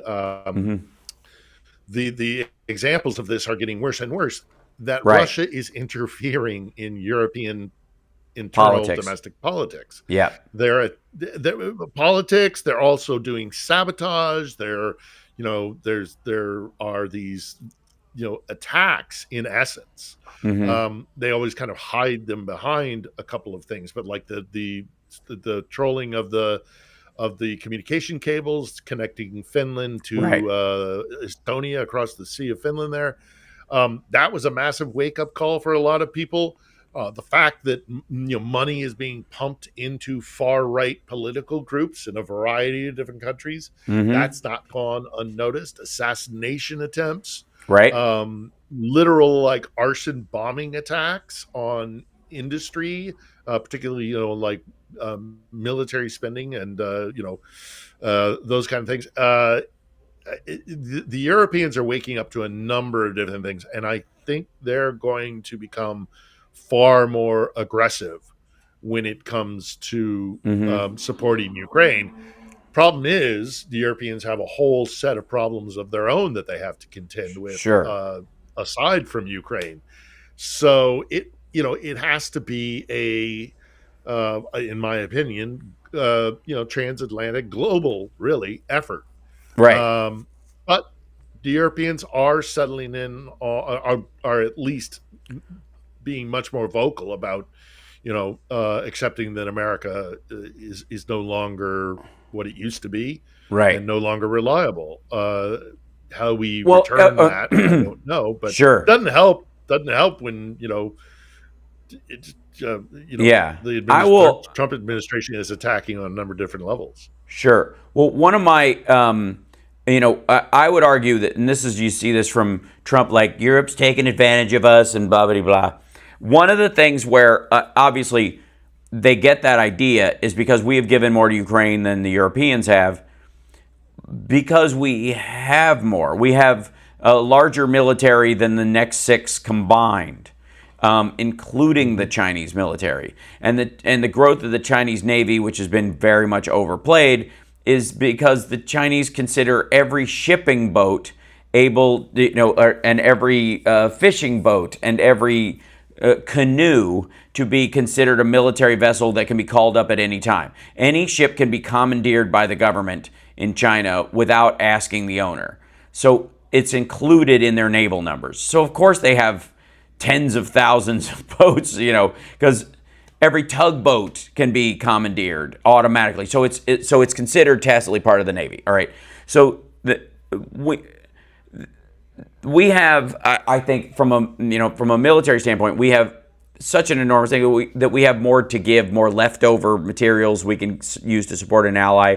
It's why Israel has been, propped up largely by the United States initially until it built the Iron Dome, was because we had all this stuff left over. Because after World War II, we didn't trust Europe to get its act together. And I think Europe, where you could look at this kind of like where Germany was taking oil from Russia for a while, there was an over-reliance. Well, the Americans will pay for it for a long time. And so Trump has parlayed that. He has taken that storyline, which has some truth to it, that the Americans have been more committed to this than the Europeans have, and he has parlayed that into we're being ripped off, they should commit more, not the fact that we have a giant military and we have a lot of leftover stuff and we could fight an entire war for another country with our leftovers, and that's why we put more in. That he's used the fact that we have that overage in that same retail wholesale conversation we were having about why we have a trade deficit with China, because we buy more stuff from them because we make stuff out of it, because they're our wholesaler in a lot of fronts. Ask anybody who has a drop shipping job on Amazon. That's exactly what that is. Chinese goods, you sell them, you market them, you get them modified, put your logo on them, but that's where the deficit comes from. Same thing is true of military stuff. Europeans, I believe, going forward, one of the things they could do from a messaging standpoint, the conversational standpoint, is reminding everybody that the U.S. has the biggest military. Because Donald Trump, the bragging rights alone of how big our military are, could be a manipulation point to get him to give more aid. Because it'll make him feel like a boss. Right now, the Europeans don't. They downplay the U.S. military, or they talk about it, from an intervention thing, as if the MI6 and the British didn't have anything to do with the deposing of the Shah in Iran or that kind of stuff. Like, it always is laid at the feet of the Americans. And when you do that, even if it's 80% right or 60% right, you play into the hands of people like Donald Trump because you can't mitigate the rest of the conversation. And partly he has parlayed that. He's parlayed that reality of Europe's commitment versus our commitment. The issue is, though, is what he doesn't realize, I think, is that the rest of Europe does have a lot to give and is willing to do it and will jump in. And so Ukraine's not going to have to bow to Russia because they don't have American support, because they've got plenty of stuff. They could just get the artillery shells from Europe for the tanks and other, armored vehicles and the artillery cannons that they get from the United States and other places. I mean, the thing they need the most from us is probably barrels, but that at this point. Yeah. Well, yeah, and they're building their own domestic production in Ukraine. Mm-hmm. The Europeans, they can support in the short term, but they have to ramp up for the medium to long term, which they are indicating they are willing to do. The other thing that they're doing clearly is you touched upon this briefly, but I'll just follow up on it, is that they have also, the Europeans have figured out how to talk to Donald Trump and how to deal with the Macron handshake. On. Yeah, well, and Marco Rubio calling Mark Rutte, the head of NATO, the Secretary General of NATO, and having Rutte say, "Oh no, you are so right. We have been we've been dragging our feet in our military spending. You were 100% right. We're going to step it up. Well, they were going to do that anyhow. Right. They had already made open announcements that they were building, artillery manufacturing centers in Western Ukraine, and that they were stepping up production of this, that, and the other thing. It was already going to happen, but by publicly appeasing and stroking the ego of, by proxy, Trump through Rubio, because the Ruta phone call was made public, and the fact that both Vladimir Putin and Zelensky have in recent days said, "Oh, he's right. This war would have never happened if Trump had been in office a second term," knowing full well, both of them know full well that this war was going to happen with or without Donald Trump. This is a war that's been coming for 500 years. Yeah. And Vladimir Putin was dead set on doing this by military force. And they both know it, but they have realized that they need to publicly stroke his ego and make him think it was his idea. I don't think the Europeans are going to, quote unquote, manage Trump in a second term like they did in the first term, where they were completely flummoxed. I think they've got his number now, and it's just all we have to do is say nice things about him in public and make everything, whether we get to where we want to be going by hook or by crook, we'll just say it was Trump's idea, and in so doing, we'll keep him on our good side. It's childish, pathetic. It's lame that we have to do it, but it will work. It will work. That's the weird part. And it's like, again, it's in these situations where like Newsom or some of the other governors realized that they had to praise Trump during COVID to make sure that their states had enough PPE. Like, should you have to do that? No. Is it wrong that you have to do that? Of course. Is it, is it a bad indicator of how leadership is happening in the United States? Absolutely. Would you not do it just to spite him and harm your own people in the process? No. And so, again, and especially with somebody who's as dough-headed and malleable as Trump is, he is, and it's getting more extreme. He is desperate. He hugged Gavin Newsom when he was leaving LA. He hugged the man. Like, think about that for a second. All the stuff he said about this dude, everything, and they hugged when they left. Like, Trump, and because Newsom knows how to talk to him. Newsom to his face, it does this like, hey, buddy. It's like he's talking to an Alzheimer's patient, but for real. And Trump walks away going, he likes me. This handsome guy from California likes me. It's amazing. And Macron, I call it Macron's handshake because some of these people are coming down on Fetterman and others for like going to Trump and seemingly appeasing him and all these kind of things. Ultimately not changing their votes, which is the material part of it, but changing how they discuss things with him and about him, because they know that's all you have to do. If you change your vocal tone with who he is, and then you can even in secret go, he's a nutcase. You have to talk to him like that. Everybody gets it. Everybody gets it. Everybody knows Trump is a dough-headed egomaniac with low self-esteem. And they know he's easily manipulated. So at a certain point, the manipulation itself should be self-evident as a tactic to deal with great King George's fourth stage syphilis. That's what people had to do to get by and to get on and to make sure that that more people didn't get harmed by this idiot being in power than already are. And that's part of what's going on. There will be people who can actively resist it, but there are people who absolutely cannot, because it will mean harming their own people. The Europeans will deal with this to some degree, the Ukrainians will deal with this to some degree, and certainly U.S. states will deal with this to some degree. It will only work so much, but when it does work, it will make the difference between life and death for a lot of people.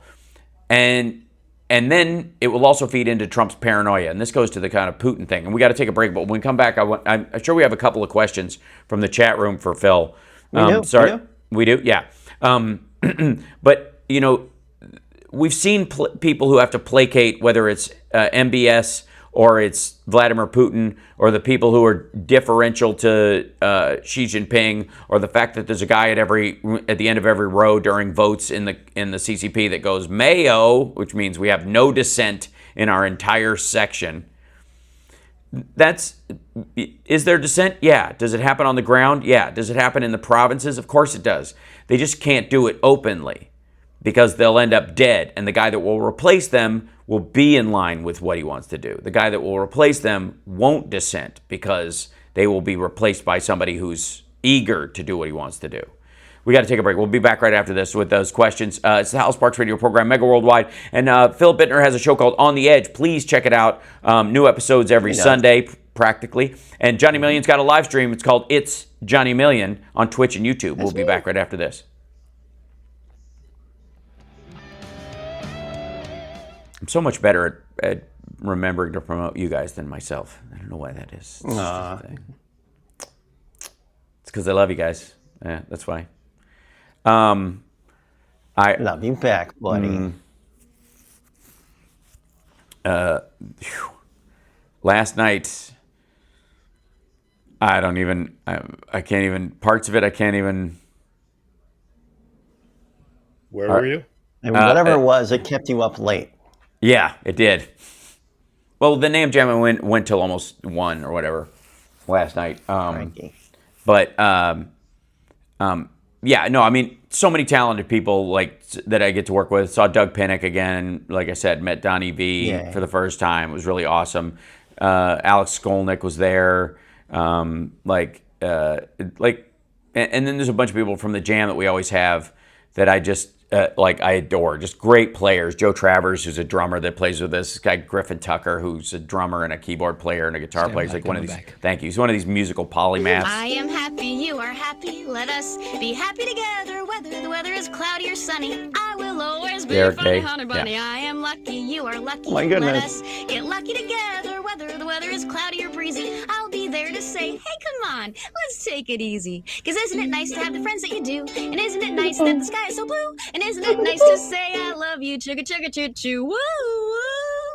I am smiling, you are smiling. Let us smile together. Whether the weather is cloudy or stormy, I will still be there in the morning. I'll be right by your side in the morning. I'll make you breakfast in the morning. I hope that you like cereal. Yay! I guess my happy ending is sort of a bit schadenfreude is that Trump has referred to Chip Roy, a Republican congressperson from the Austin area in Texas, as, quote, another ambitious guy with no talent, because he tried to stop him from raising the debt ceiling as a Republican, who's a member of the Freedom Caucus. This guy, he used to work for Ted Cruz and John Cornyn. He's dyed-in-the-wool MAGA all the way through.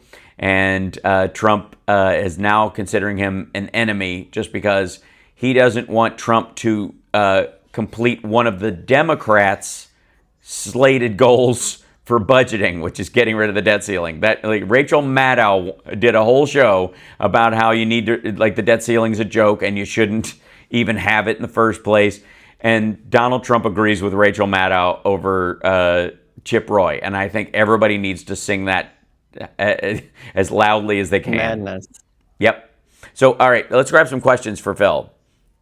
Yeah, the first one's from Ed's 3D Tech. Can you ask Philip, if Russia collapses, what happens to Iran, North Korea, and Libya?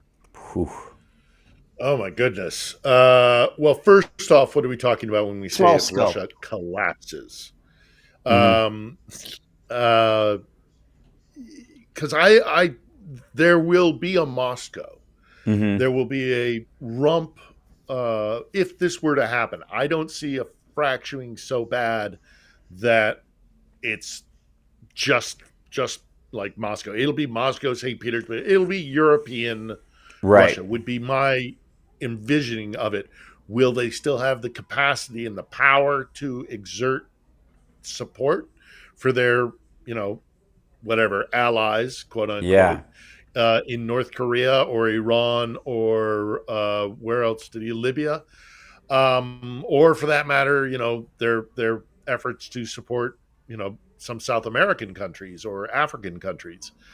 I highly doubt it. And what does that mean for those satellite nations, those nations that look to Russia for support, either with military aid or what have you?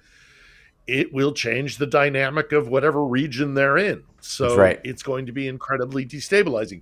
This is one of the primary reasons I think that the West has, for the last 3 years in particular, but the last 10 years really since Maidan, been terrified of Ukraine actually winning this war or winning this conflict, coming out of this conflict as a victor, because that is scary. What happens to the world when this, way gone past times was a superpower, then a regional power, but with global tentacles. There's no easy solution to this situation, and there is no outcome to this conflict if it does not definitively answer the sovereignty of Ukraine once and for all with security assurances. This will keep going. And yes, there's every possibility that Putin might be taken out of the equation, but I think Russia's got some more time, left to it. Although we have got to start recognizing and stop fearing that Russia is on a lifeline, right? And we better, and I'm sure we are. I'm sure the State Department and Defense are working on this, but right, yeah, we're in uncharted waters. Let's grab another one, Johnny. Sure thing. I've got one from 56 Nick Rich asking, is there any bird flu in Ukraine or neighboring countries?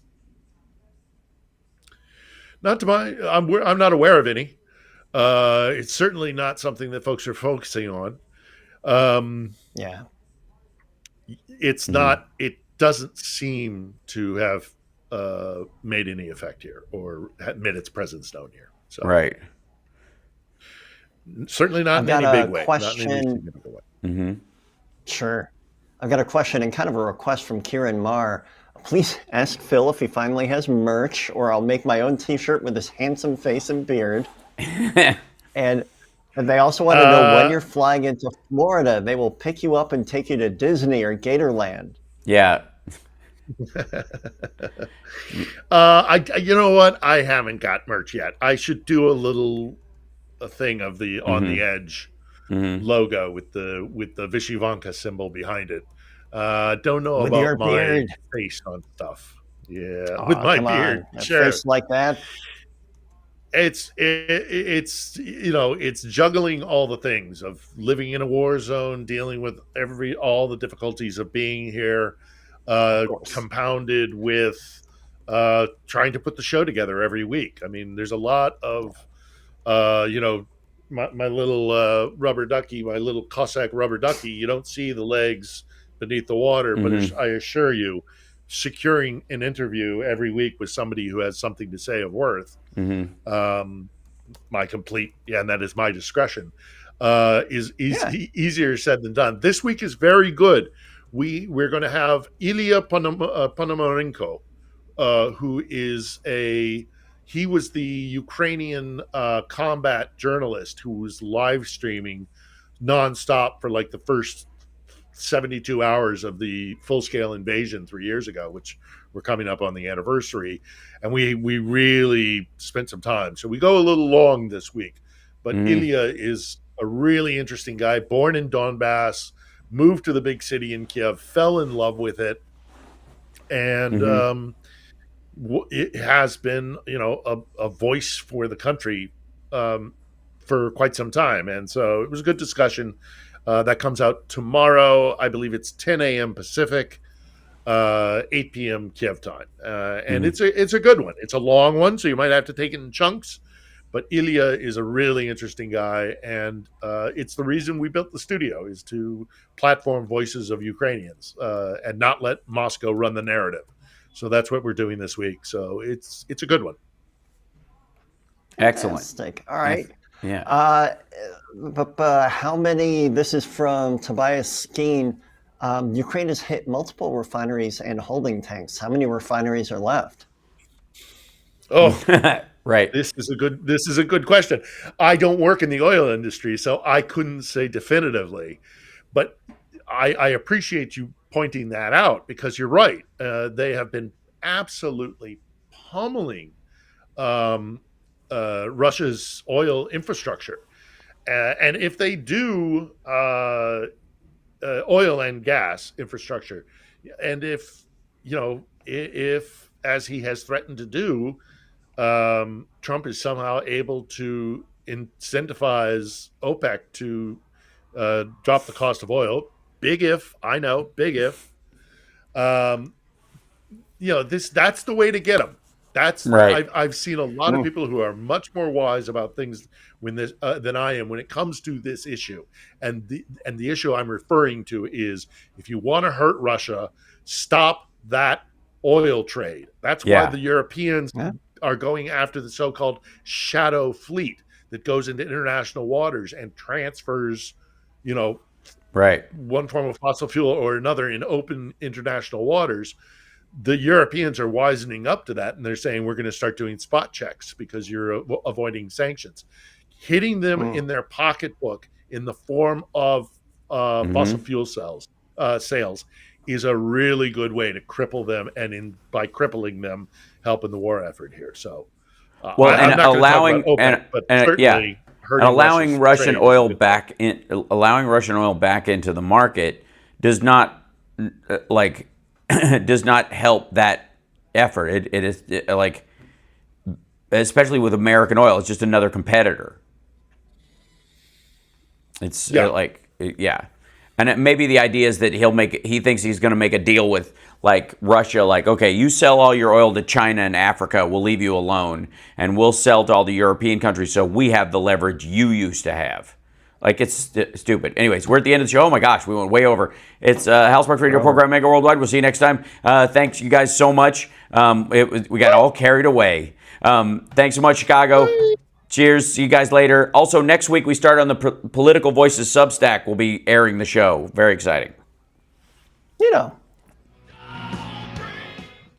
Sorry, Chicago. Yeah, I thought we were at the tail. No worries, I spaced too. Yeah.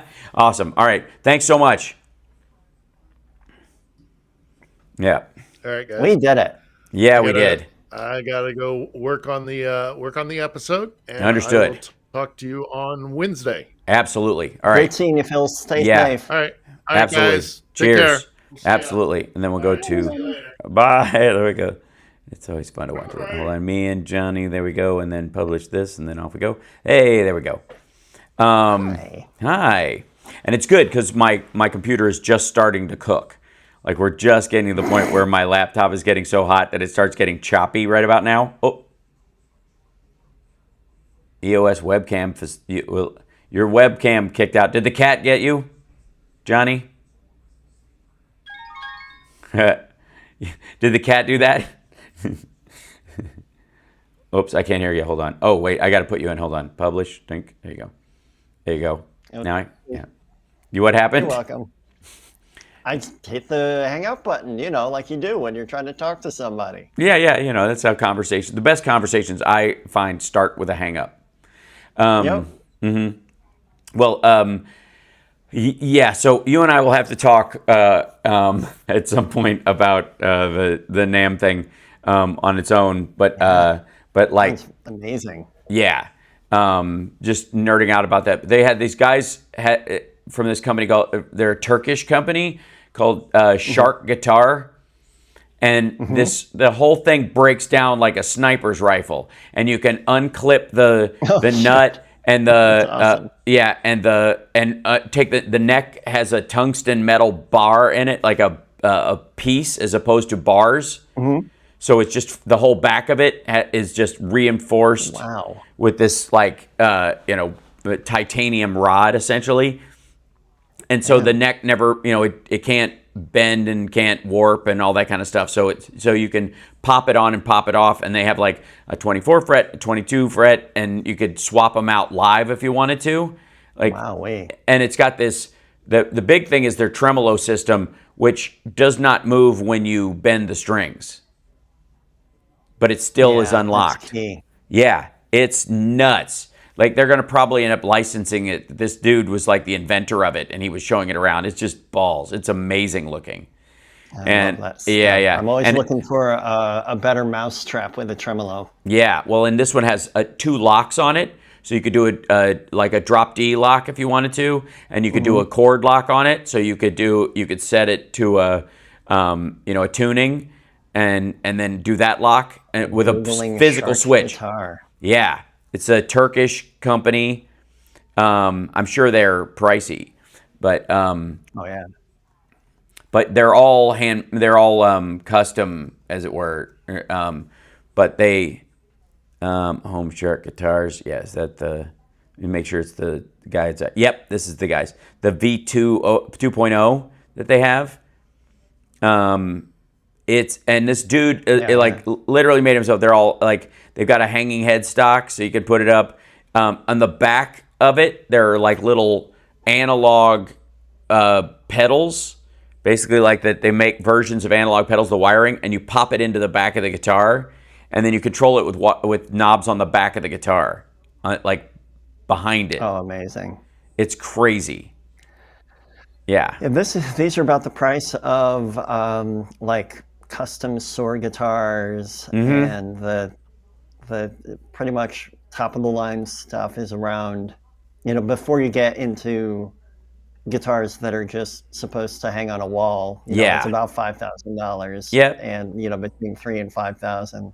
Yep. And apparently you can get them with multiple necks and all that kind of stuff, though. But it was very cool. Like the guy was really nice, and I spoke to him at length. But the tremolo system, once they start licensing that out, it's game over. I'm just saying, it's gonna be fucking.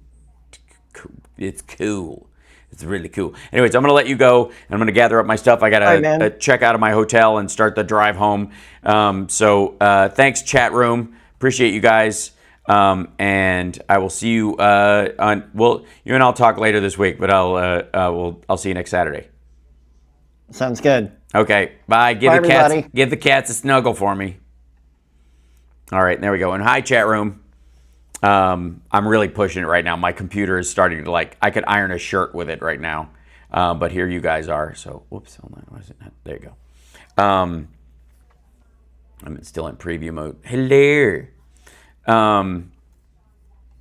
And thank you guys for tuning in today. Greatly appreciate it. I'm exhausted, but I'm okay. Everybody tell Johnny I said give the cats a snuggle for me. He apparently hung up right as I was saying it. Anyways, much love to you guys. I will see you guys Monday at the latest, possibly tomorrow. Hang out because there's so much breaking news. I've got to stay home because we're fostering cats starting tonight. So I got to get home because we're getting them tonight. We're fostering them just till Wednesday because the woman that's fostering them has to go out of town. So we're stunt fosters for the next couple days. So I think I'll pop on just to show you guys. Okay. All right. Much love. Be well. See you guys later. Take care of yourself.